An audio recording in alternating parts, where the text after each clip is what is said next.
Henrik helped to arrange a meeting with the Bloodfall Queen. It was a good thing he did. Once I determined that she didn't intend to destroy the town, but was only collecting taxes so she could keep paying mercenaries to help protect the town from rising occurrences of goblin raiders and green cap bandits, I decided we wouldn't be enemies, but instead joined her cause as it was just and noble. She was merely trying to protect the town.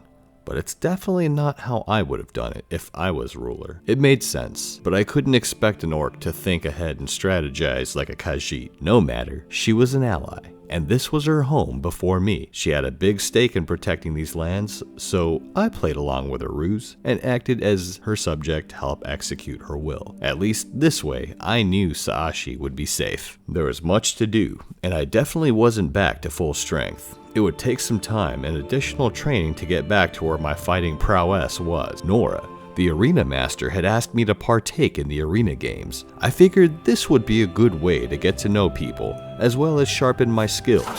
My first match was against Naipa Swims in Blood. She was a totally cool lizard. In fact, we had a great match.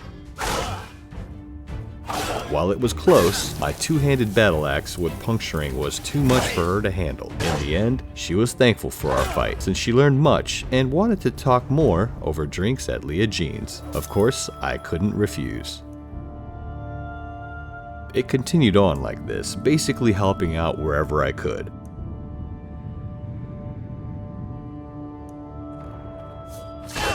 From goblins, to trolls, to even lost rangers. No matter what it was all helping me get back into shape, and I was feeling good. The Bloodfall Queen asked that I investigate a recent raid site to see if it was the work of Green Cap bandits. I was to find evidence of the Green Cap involvement and return it to good old Queenie. I went through these bandits pretty handily, though they were a bit tougher than the first bandits I faced. I wonder if it's because I was closer to their home base, and this is where the majority of them lived.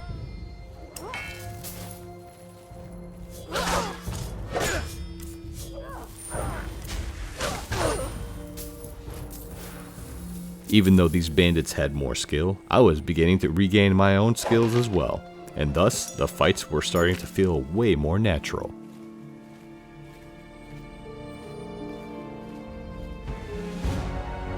I cut through these bandits and defeated their leader. Wanham and I set fire to their base and we returned to the town where we could deliver the news. After studying the runes Saashi and I found in the Iliad ruin beneath the town, she informed me that she was able to decipher part of the text, describing a battle between the Sorcerer King and his brother, Valentus. However, she needed the help of a scholar named Tellerendil, who happened to be studying some old Iliad ruins nearby. I decided to search him out, while Saashi was working on gathering more information regarding this Sorcerer King.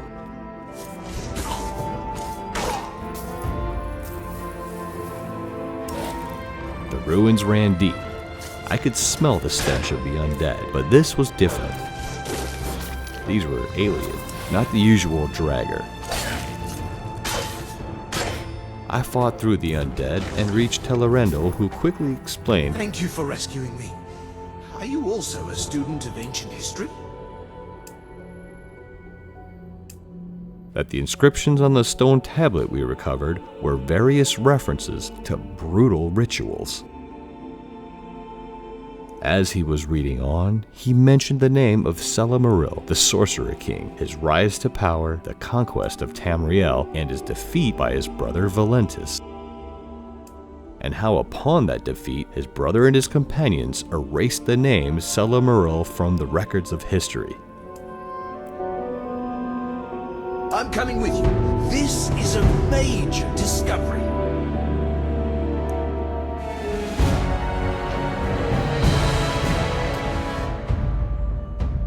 Shout out of the week goes out to Papa Nash 13.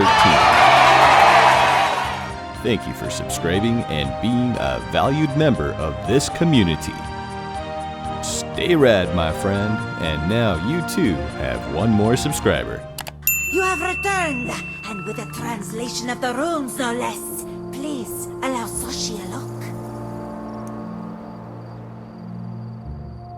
We later discovered that an Elder Scroll was actually used to bind Selamaril, and it was contained within the statue. It must have been picked up by good old Queenie, so I immediately set out to see if she still had it in her possession. We were getting closer to finding him, and now we just needed to prepare for this inevitable battle that loomed ahead. As this was the only way we knew to defeating him, we absolutely had to ensure the Elder Scroll was back in our possession. The journey took us back through the forest road where we encountered much stronger undead. I kept my companions further back so I could continue clearing the road of the dangers. I wonder if these undead were following the power of the Elder Scroll. It didn't take long to find the source of the undead that were springing up everywhere all around the Queen's fortress. Necromancers, undoubtedly the work of Cyrodiil.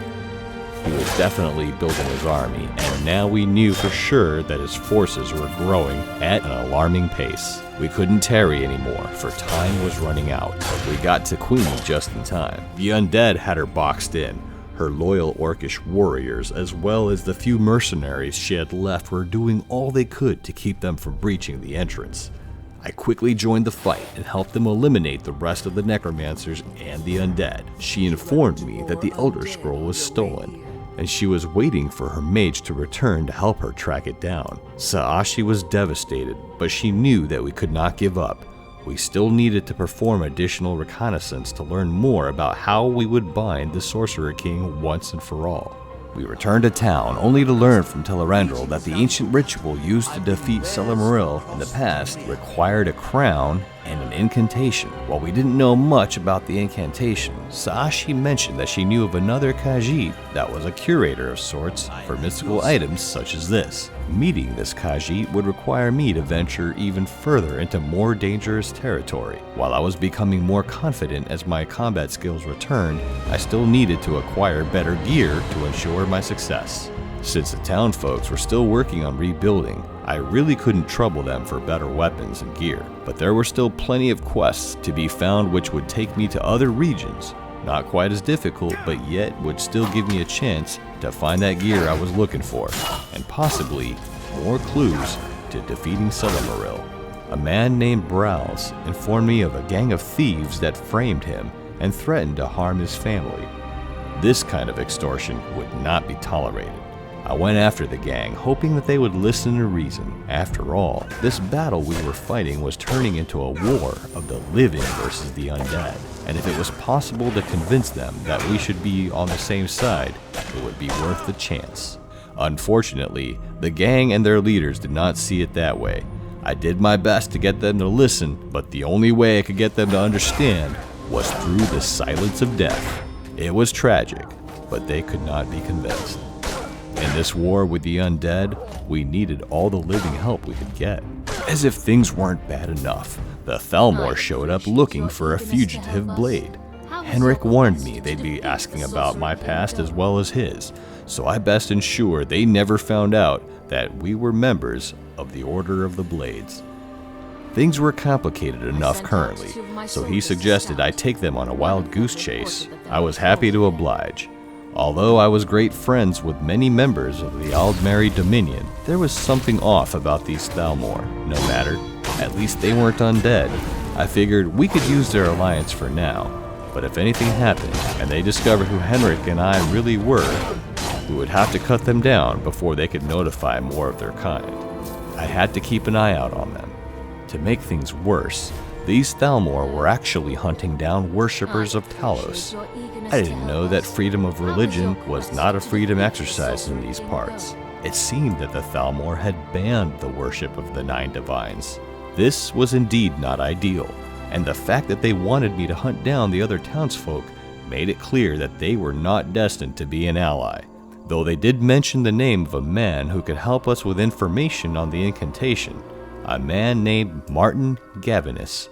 They referred to him as the Old Enchanter and mentioned that he would have more information about this incantation. After I got what I needed, the Thalmor wanted me to kill him for being a Talos worshipper. I played the role and acted without emotion.